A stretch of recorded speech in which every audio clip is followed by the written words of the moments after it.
with all the technology that exists in this thing that's supposed to save me time, you'd think I would have more what? Time.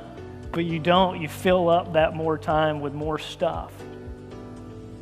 You're like, that seems counterintuitive. Like all the apps that are developed for time management. And yes, I've ended up somehow with less time than I had before. Can I tell you, if you're going to live in this way of Jesus, you're going to have to find some time to unplug from all that stuff. You're going to have to find a time to detox yourself from this right here. This right here will kill you if it's not in check.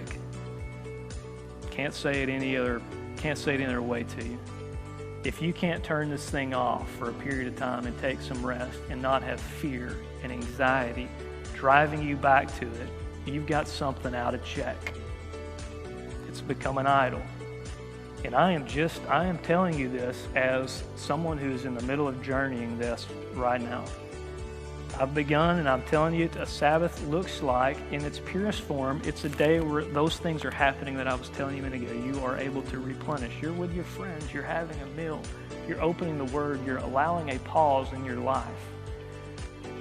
It's not easy. Pull up Hebrews chapter 4. This is what the New Testament would say about it.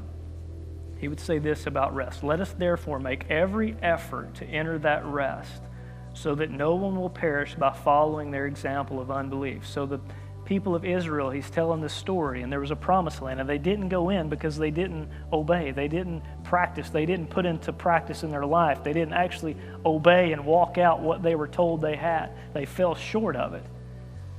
So another version of the scripture would say, let us labor, therefore, to enter into his rest. It is work to actually take some rest.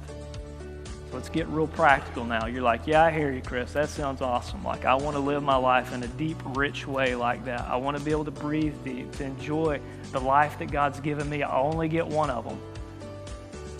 I only get one of them.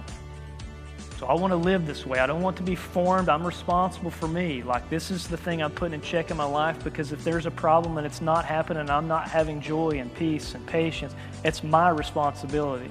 It's not somebody else's to cultivate or to create this life with some disciplines in it that allow Jesus to fill it.